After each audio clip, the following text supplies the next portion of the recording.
Rolling camera. Five, four, three, two, one. Rolling sound. Give me a good clap. All right. Who are you? My name is Noel Salaices. I am 27 years old, living in Atlanta, Georgia. I'm originally from Dalton, Georgia, and I'm a first generation Mexican American from Zacatecas. I like to watch television shows and movies. I think I'm a big fanatic of that art form, and I'm pretty cool.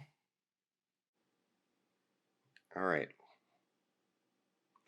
What were some of the most important lessons you learned during your childhood? Some of the most important lessons I learned, Mm, I think I am still kind of learning this, but I think I started in my childhood is to see everything more gray.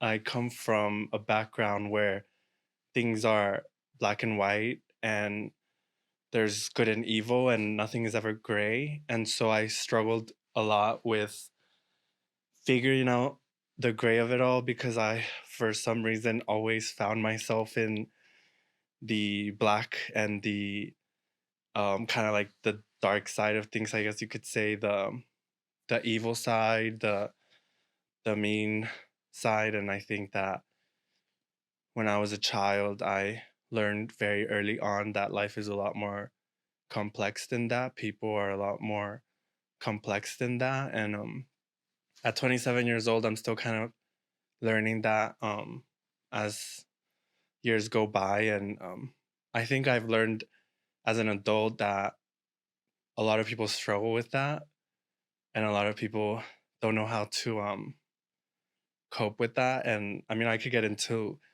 why we live in a society like this, but I think that I was blessed to kind of see that at a very early age, because I think it really um, motivated me and kind of propelled me to the course of my life that I think I'm pretty happy with. So I think that that would be the answer to that. All right. How does a flower grow? Um, a flower grows if you take care of it, if you nurture it, if you give it the amount of water it needs. You don't want to overflow it, and you don't want to not give it enough water. So I don't own any plants, but I think over the years I've seen a lot of my friends become like plant dads and moms, and I think that I've kind of realized how specific and cautious people have to be when growing plants. And I think it's kind of ironic, especially since you're asking me this question. It's like a metaphor to people and a metaphor to how people grow and how people are kind of taken care of. And so I think that the flower is kind of the same way. You have to kind of get to know it and figure out, like I said, what it needs, because some flowers need more water and other flowers need less water, and some need light, some don't. So yeah, I think that I definitely have learned a lot about how a flower grows in the past few years. All right. Pick a random number between 1 and 100. 4. To what degree have you actually controlled the course of your life, and what has been some impactful choices that you have made on that journey? Oh gosh, I think it's actually kind of magical that I got this question. Um, I think that I have had a good balance of kind of creating the life that I have, um, but also kind of being tethered with the ideals and the expectations and the um, kind of strings that people are grown with. I come from a traditional Mexican um, Roman Catholic family, so I grew up with very strict and specific ideals of what it means to be a good person and what it means to, you know, go to heaven. And I think that over time, I have kind of resented a lot of the ideals and the expectations that I was raised with, um, just because of the cards that I was dealt with and, the person that I have become. Um, and I mean, it was not the easiest journey being an um, adopted gay man living in a very traditional Roman Catholic family. And so I think that I've had a lot of responsibility in how my life kind of turned out. Um, my life probably would have looked different if the adversities that I suffered in as a child didn't happen to me. And maybe it's a defense mechanism, but I feel like the adversaries kind of saved me in my adult life and kind of helped me become the person that I am and the person that I want to be. And I mean, I think at 27 years old, I'm still trying to figure out how I can let go of all of those expectations and everything that kind of tethers you and everything that kind of makes you feel like you're not good enough or you're not important enough or you're not valuable enough. Um, and I think that I'm really proud that since I was little, I have kind of, um, not to sound corny, but blazed my own trail, if you must.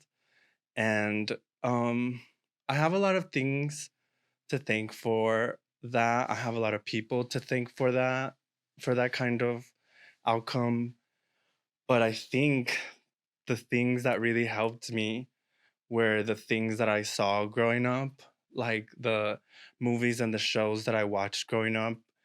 Um, when you live the childhood that I live, it's easy to escape into that kind of fictional world.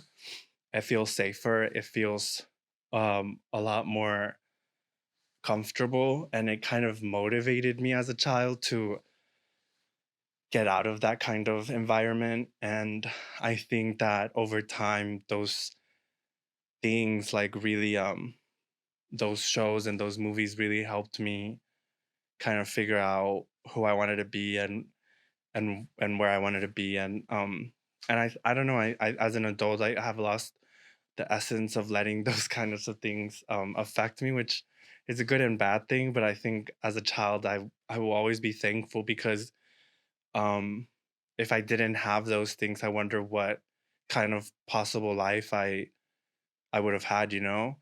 Um, I also had a lot of good people, on my side growing up, family and people that I met outside of the family, and I just feel like I was kind of welcome to how ugly this world can be very, very early on. And I think that really prepared me to create a better world for myself as life continues and eventually ends. So, yeah.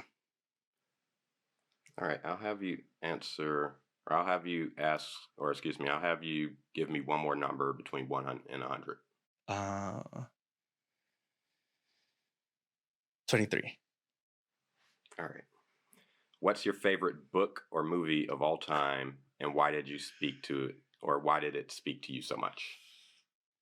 I'm just choosing these numbers because they're special to me, and it's kind of ironic the questions that I'm getting. This is a hard one. I think for a book, I'm not like a big reader, and I don't think that books have really impacted me as big as like a movie or a show. I think some of my favorites would be like The Great Gatsby, The Perks of Being a Wallflower, Into the Wild and Wild. I want to give a shout out to What Remains by Kara Radswell. I really love that book because it really, first of all, she's an incredible author.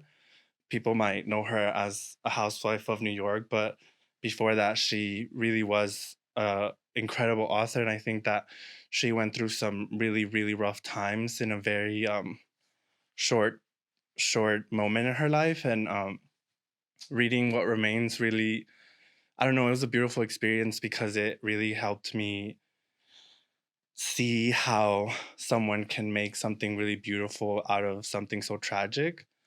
And so I would have to give a shout out to that book. And for movie, I mean, I have so many. I love 20th Century Women.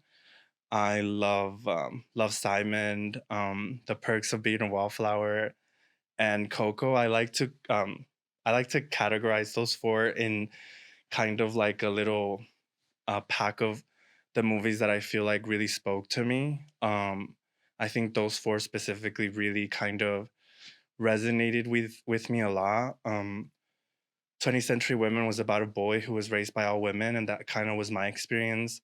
Coco was about a boy, you know, figuring out his Mexican heritage and his, grand ancestors in on the Day of the Dead, and that also resonated me because of my culture. Love Simon obviously was one of the best gay movies out there, and I think that really inspired me to live a proud life in this world. And I think The Perks of Being a Wallflower just really spoke to the little crazy person that everybody kind of has inside their head. I also want to give a shout out to Scream, one of the greatest films of all time. Shows like One Tree Hill and Vida and Sharp Objects, I think, should be honestly studied and put in their golden place. Yeah, I mean, I have a lot of favorite movies and TV shows. A lot of those resonated with me, and I treasure a lot of those. And anytime I'm having a bad day, I just pop in one of those movies, and automatically feel so much better. All right, so that brings us to our final question and the most important question here. All right, let's see. What are your most important values and how do you try to live by them? And how do you hope that you will impact the world with them? Um, I think some of my most important values are to be independent and to kind of recognize that, we're all, at the end of the day, we're all animals and we're all trying to survive in our own way. And so, um, being your number one supporter and cheerleader is like really important. You can't, I've heard this so many times, but I really believe that you really can't love anybody and you can't be a good person to anybody until you love and respect and value yourself. So I think independence is something I really value. I think that family and friendships is something I really value. I think that just doing the right thing is important. I know that's pretty subjective because the right thing looks a lot different for everybody. But I think as long as you're not,